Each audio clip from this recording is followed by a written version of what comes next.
Hi, I would like to share an activity with you called Individual Language Experience Story, or IELTS. It's from B. Johnson's Never Too Early to Write. In my classroom we call it the author of the day, and I would like to go through it with you. In the supporting documents you can read some of the research behind getting students ready to write early. But I can tell you from my own experience working with students, not only general ed, but with special needs and with ELL learners, it's an activity that builds on dendrites and prior knowledge, and it uses things in context, and it's a pretty powerful activity. And once I started this, my students were reading faster and more accurately than before we did it. So we'll start out with our author of the day. So Riley, you're our author of the day. You need to choose a marker, and you need to choose a pointer. And Riley, you're going to hang on to the pointer, and I'm going to hold on to the marker.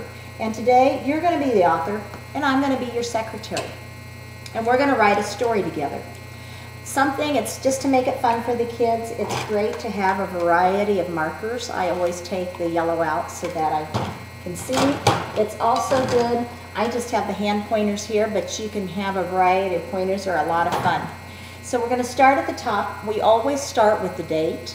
And I change it each day, whether I write the date out long ways or whether I abbreviate the date, for instance, for November, NOV period, or whether I write it as numbers. That way the children are exposed to all of these forms and realize that each of them is a way of writing the date.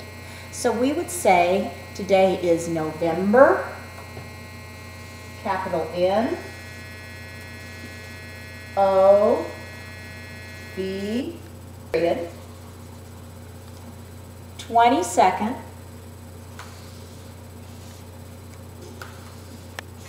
and I make the comma, and you'll notice as I do this I'm exaggerating the punctuation for the students. This is okay. They will not continue to do this forever, but it helps them to realize it's there. And we're going to say 2009, but we're going to write it the short way. 09. And you'll notice when I start writing my numbers, I always start at the top. And we sing a song there to remind them of that. And we're going to say, written, it, n, by, by, and I'm modeling this thought process as I go. And I exaggerate the comma. Riley, and where Riley is his name, so we're going to start with an uppercase letter. Capital R, I, L, E, Y. Now we're going to go through this series. Listen carefully. And this is a great way to do it because it keeps the class involved. I'm going to look at him. I'm going to say, Riley, we're going to write a story. It could be true, which is nonfiction, or it can be imaginary fiction, which is tell them anything you want to say. But first I need you to look at your friends and give them a sentence.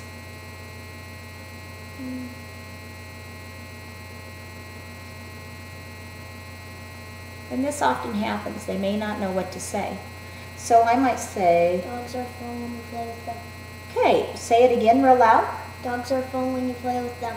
And then we ask the class, what did he say? And they say, dogs are fun when you play with them. If he did not speak in a correct sentence, if he said dogs, I'd say, what do you know about dogs? He said dogs are fun. I'd say, oh, dogs are fun. But he did a good job of speaking in a complete sentence.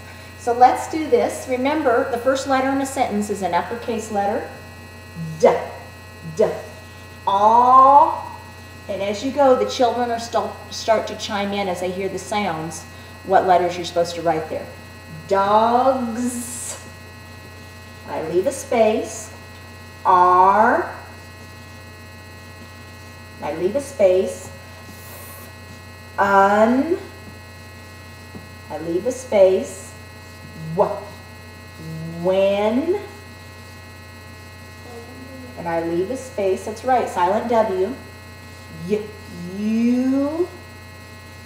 I leave a space. Lay. You'll notice I'm writing really big. The smaller the child, the shorter the attention span. We're going to go through this rather quickly. We don't want it to be drawn out and we don't want to lose the kids. I'm actually going slower than I normally would. What? If. What letters make the sound? TH. With them. TH F. That's right. And I end my sentence with a period. And I'm going to exaggerate that punctuation. Riley, look at your friends and tell them another sentence. When you throw a ball, dogs will go. When you throw a ball for a dog, they will go and fetch it or stick. Okay, one sentence. When you throw a ball, the dogs will fetch it. What did he say? And then the class will mimic.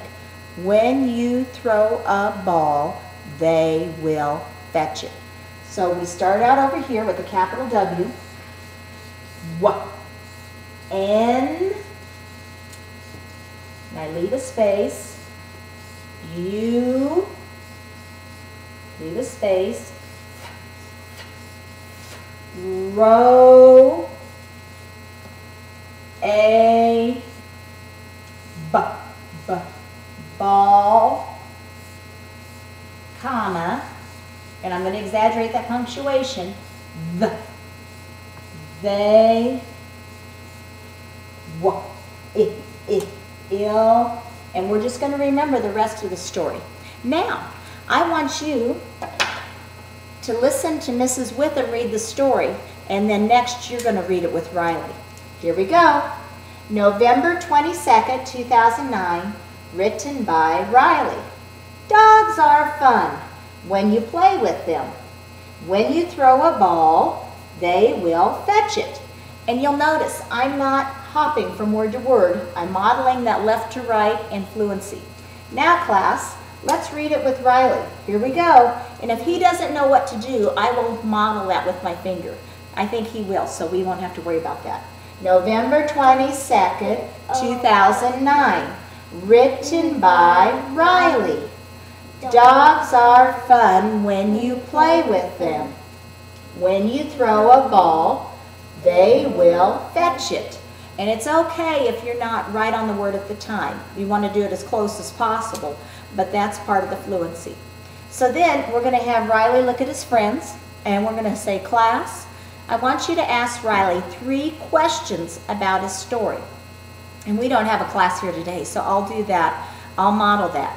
If the students do not ask a question, help them rephrase it so it is a question. Or you might, if they tell you something unrelated, you might say, you know, that's a really good thing to tell me at recess. Or that's something you could put in your journal later. But we're really going to focus on the difference between a question and a comment here. So we could say, Riley, do you have a dog? Yes. And so I would say, good question to the class. That's one. I might say, Riley could choose someone else. And remember, he's in control of this activity. He's the author, so he chooses someone else. And so then I would say, Riley, how long have you had your dog? A month or 2. Okay, and I tell that student, good question. 3, Riley, what do you like to do with your dog? I like to play fetch. Nice sentence, Riley. I like the way you said I like to play fetch. Again, we're always emphasizing speaking in complete sentences. So after we get done with that, and no more than 3 questions, especially with young children, they will not have the attention span to tolerate more than that. Then we go through, we